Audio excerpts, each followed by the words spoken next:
Good morning, students. As you know, my name is Bodh Pandey, and you are floating with me in the world of physics. I have started your next chapter, and the chapter name is wave optics. So, in that chapter, I have completed your introduction of the chapter. That what is the basic sense to read about the chapter. That chapter is the wave optics. Okay, so as we have to come to the next topic, and your next topic is the nature of the light wave.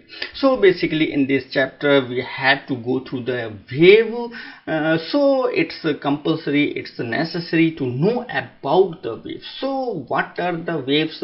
There are few properties that belongs to the wave, because here we have considered that light is also a wave. So firstly we will go through the properties of the wave. So it is written here clearly, you can see that in wave motion, means if we consider that we have a wave, then in wave motion there is some quantities which changes its value with time and space. It means we can simply say that if we have a wave like let's suppose we have a wave like this way, that is in motion, and it is moving in x-axis like this way. Okay, so at any particular instant, let be that be the instant your t1, after that your instant t2, at the next any instant t3, and next instant t4. It means there are several instants, and at each and every instance you can see that the phase angle means if we draw a tangent over the instant point, then we get a certain angle like this way. So let be this be phi 1, and if we draw a tangent like this way, then we get a phase angle phi 2. So simply we can say that the phase angle are different. The displacement, if we talk about the displacement, then you can see that the displacement of instant t1, that one is this one, let be y1. So for instant t2 the displacement is y2, so y1 is greater than y2. It means the displacement is also vary. So in short we can simply say that if there is a wave, then some quantities like phase difference, like displacement, like pressure, so there are several quantities we can say that have a attitude to change itself with the passing of time and space. So here we have two examples. One is in the wave on string. So if we have a wave, or we can say wave on string, so as we know that the nature of the wave in string is always transverse. So as you can see here, this is the wave which is in string. Okay, so nature is transverse. Transverse means up and down, or we can say in the perpendicular with the propagation of the wave. So light is propagating in the x-axis and the vibration is in y-axis like this way, perpendicularly up and down. So it means the nature is the transverse. Okay, so now what? The displacement is variable, or we can say the displacement changes its value with time and space also. Okay, and if we take about the second example, that is your sound wave, so in that case the pressure, in case of sound wave, pressure at a point in the medium that oscillates as time passes and has different values at different points at the same instant. Okay, so in sound wave we have a property, that is the pressure.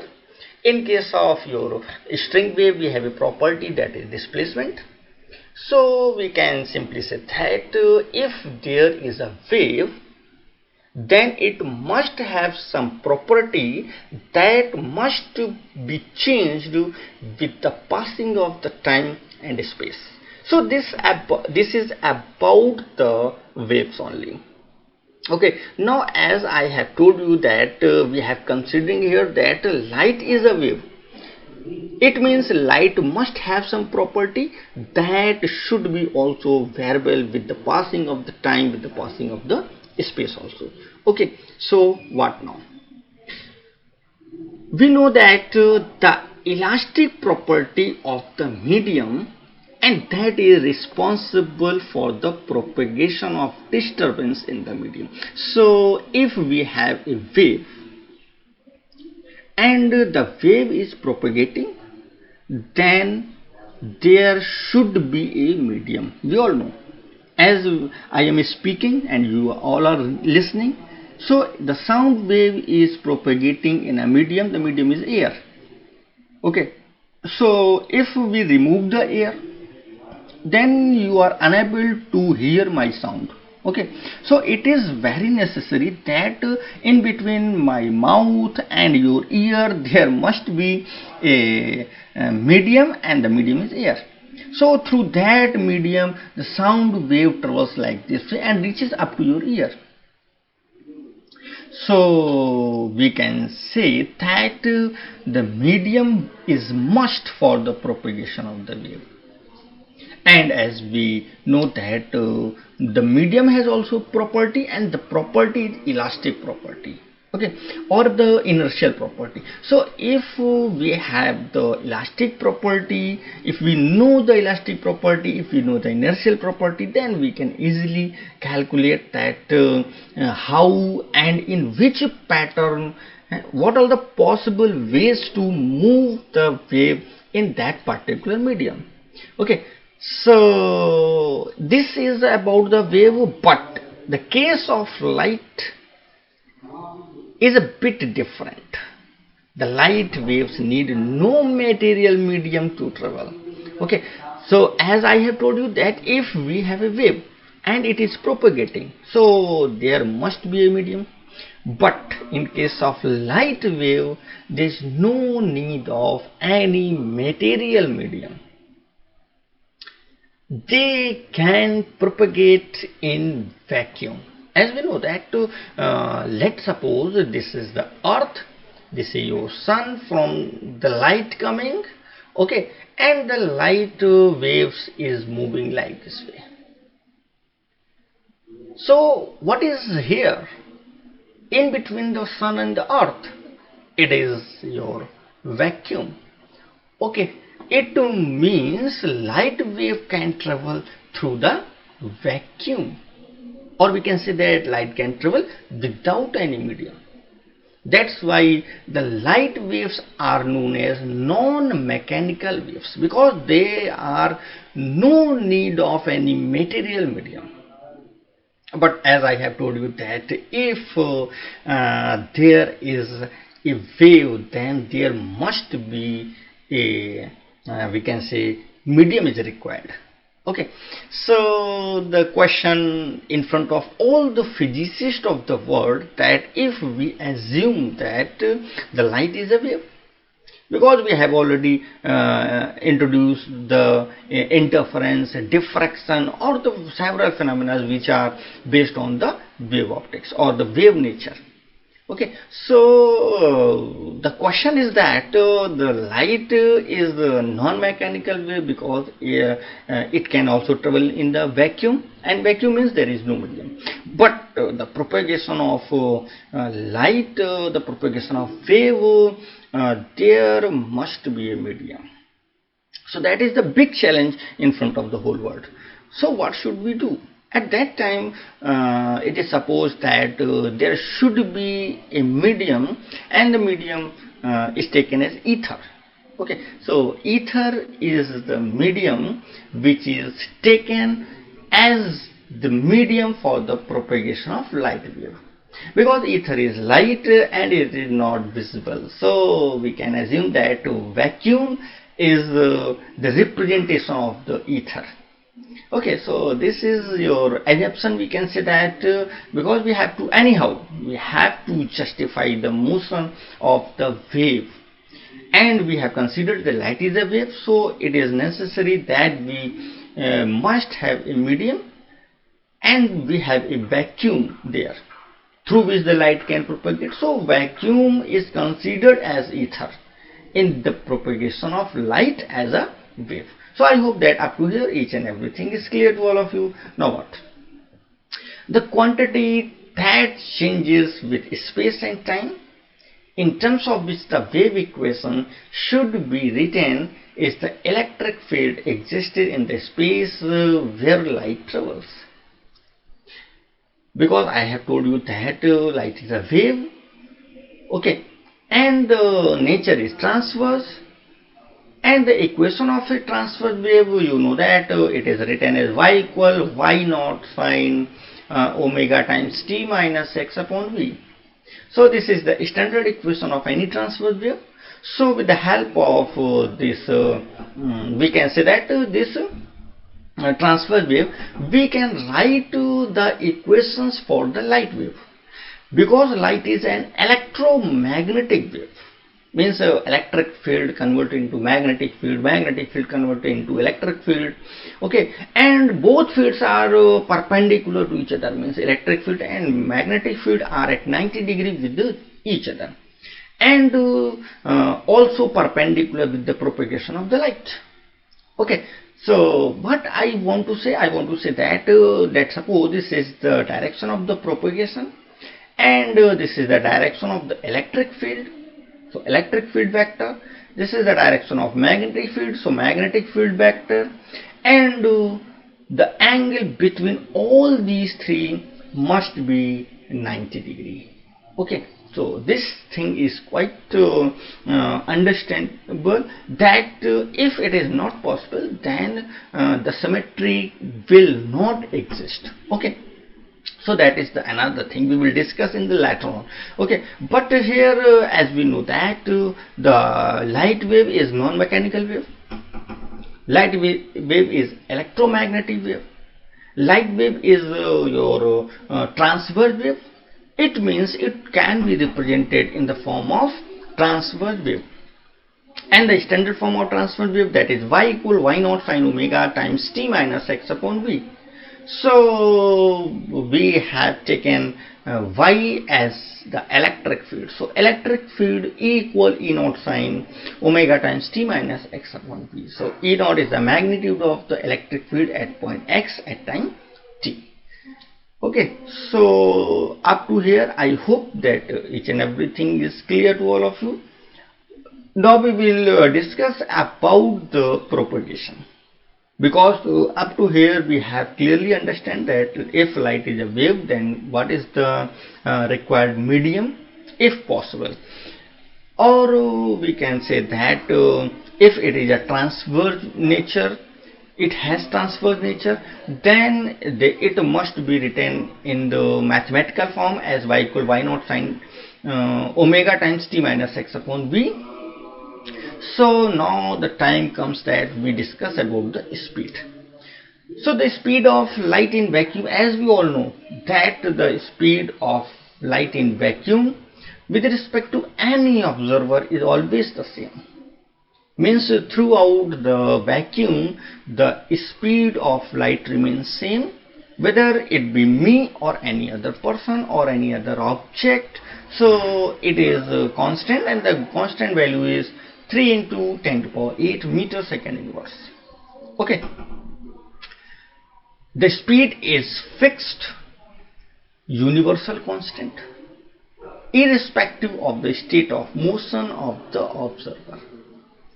It means we can say that if we assume, because in that case of relative motion we have assumed that if one object is moving with respect to another object.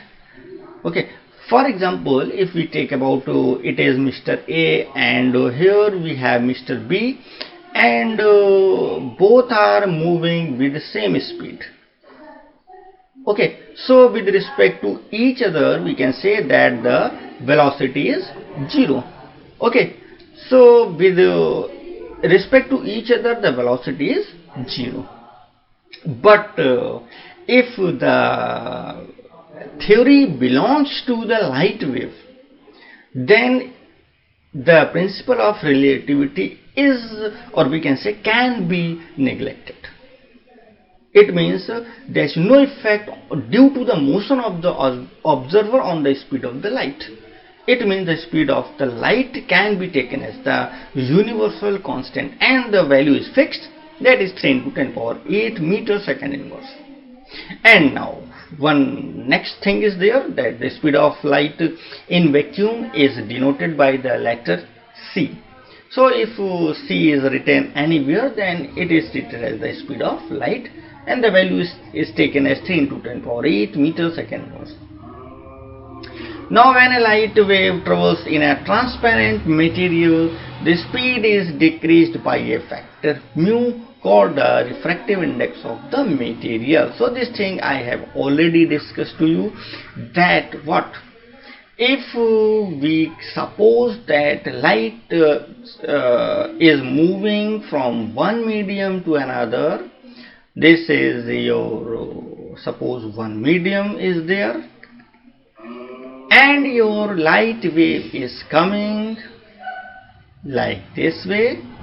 Okay, so it will bend like this way, and the speed of light in any medium, that will be, we can say, decreased by factor mu. So that is the speed of light, or we can simply write c. Okay, there is no need of write vc, we can simply write that c. So in any medium, the speed of light always decreases by a factor, that is mu, and mu is the refractive index. That thing I have already discussed to you in the chapter of ray optics in very detail. Okay, so now what? Now we will see that if we have a spherical wave originating from a point source, what is the sense of the spherical wave? Because let's suppose this is your bulb. Okay, light bulb which is used in your home. Okay, and the light waves are originating in the all possible direction like this way. Okay, so the shape of the wave which are originating like this way. Okay, and these waves are like the shape of a sphere. That's why at this time we says that spherical waves, because the originating source is a point source. Okay, so if we consider that the light waves are coming from point source, then the equation will be taken as E equal AE naught over R times sine omega times T minus R upon V. Okay, means in a general way we have the standard equation E naught sine omega times T minus X upon V. But in case of point source, because it has a certain radius of the source, then in place of E naught we have E naught over R times A and sine omega times T minus R over V. Okay, so X is replaced by R and E naught is replaced by E naught by R with a constant A. So this is the general equation. We will not in need of to derive this equation. We are not in the need of to we can say that there is no need to derivation of this equation, but this is only for the information purpose. Means we are in need of to have an important information, that what will happen or what will change occurs in the equation if the source is replaced by a point source. Okay, so if we have a general source, okay, then we have a general equation equal E naught sine omega times T minus X upon V. But if we take a point source, then there are certain changes in the equation, that in place of E naught we have E naught over R have with a constant small a, and in place of X we have a value R, and R is the radius of that we can say the glow, or we can say the radius of that particular light source. Okay, so this thing is clear now, as I believe. Now we will discuss a numerical that is based on your topic, The refractive index of glass is 1.5 and we have to find the speed of light in glass. As I have told you that the speed of light in any medium, the medium is here, is glass, that is 1 upon mu times the speed of light in vacuum. Okay, so it is given that the refractive index is 1.5, so it will be 1.5 into 3 into 10 to the power 8. So the answer, when we remove this decimal, then 0 will be there, so it can be written as 2 times, okay, 2 times 10 to the power 8 meter second inverse. So in case of glass, the speed of light decreases and becomes 2 times 10 to the power raised by 8. Where in case of vacuum we have the speed of light that is 3 into 10 to the power 8. It means we can simply say that the speed of light in vacuum is more with compared to the speed of light in glass or any material medium. I hope that up to here each and everything is clear to all of you. Now what? Firstly, we have discussed about the wave. If we consider the light is a wave, then what are the possibilities? Then we have discussed about the speed. What is the speed in vacuum? What is the speed of light in any material medium? Now we will discuss about the frequencies, about the ranges of the light. So as you can see that the frequency of visible light. Visible light is that light which we can see through our eyes. Okay, means Vibgyor, we can simply say that.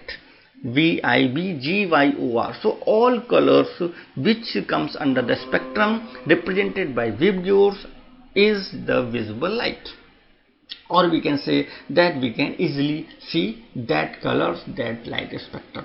So the frequency, that is 3800 times 10 to the power 11, so it is power 11 here, hertz to 7800 into 10 to the power 11, so it is also 11 there, so 11 hertz. So that is the frequency. So frequency that we can say that that is 3800 times 10 to the power 11 to 7800 times 10 to the power 11. And if we know the frequency, then by using the formula C by nu, and C by nu, that is your wavelength. So wavelength will lie in the range of 380 to 780. Okay, so this will be, we can say that the wavelength, and that wavelengths are in nanometers.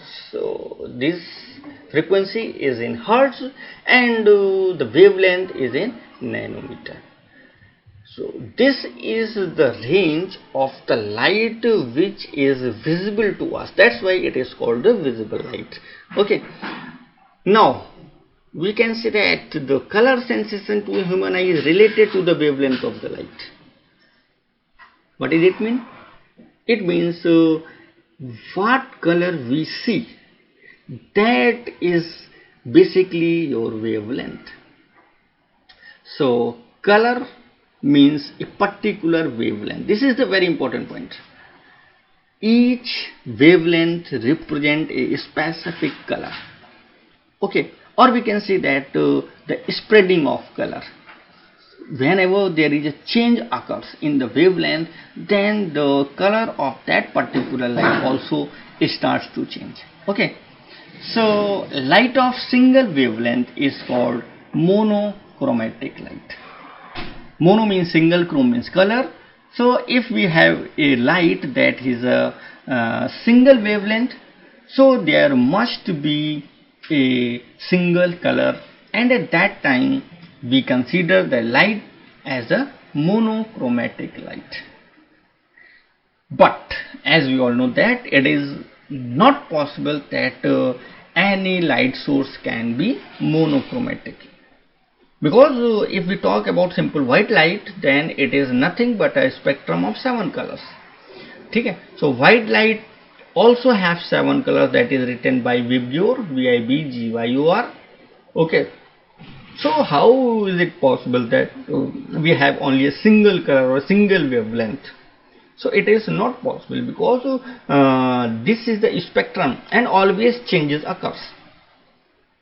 But the best monochromatic light we can consider that are lasers. We use the laser light of red color, of green color, of violet color, of blue color. Okay, so we consider that the best monochromatic source are laser, but absolute monochromatic source is not possible. Okay, so we can simply say that if we have a source which has the least spreading of the wavelength, means these are suppose the wavelengths which are spreading like this way. Okay, so if the spreading is more, so color will be more, V I B G Y O R. Okay, so if there is a less spreading, so least possibility of the different colors. Okay, so we can assume that a source which has least spreading of the wavelength can be treated as a single wavelength. Okay, and the best monochromatic source is your laser. So I hope and I believe that up to here each and everything is clear to all of you. Now what you have to do. What I have told you that firstly I have given to you the introduction of the light. Means firstly light is considered as the particle according to Newton. Then Huygens came and tells about the wave nature of the light.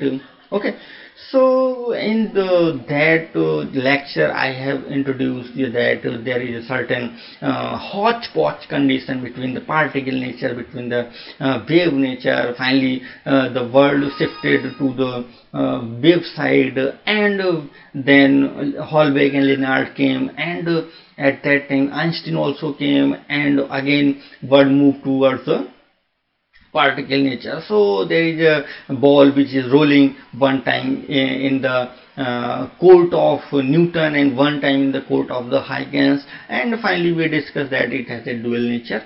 And in this lecture we have discussed that light when considered as a wave, then it should have nature. And what type of nature? It should be transverse, it should be non-mechanical, it should be electromagnetic, because it is a transverse, so it can be represented by a specific equation. And what is the pattern to change of that particular equation if the source is taken as the point source? What should be the speed of the light? What should be the speed of light wave when it travels from one medium to another medium? Okay, what should be the frequency range for the visible light? What is the sense of the wavelength in respect of the color? Okay, so if we have a definite color, it means if we have a definite wavelength. Okay, so this is all about the nature of the light wave. So I hope and I believe that up to here each and everything is clear to all of you. Now what you have to do, you have to try to write down these points on your fair notebook, and after that try to learn it, try to understand the feeling behind these observations, these theories. Okay, and we will meet in the next topic, and that is your Huygens principle. So what Huygens told about the light as a wave, and how he proved the laws of the light which has already derived by the particles nature.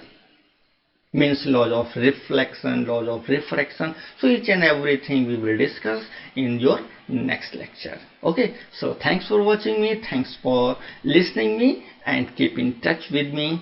Thank you and best of luck.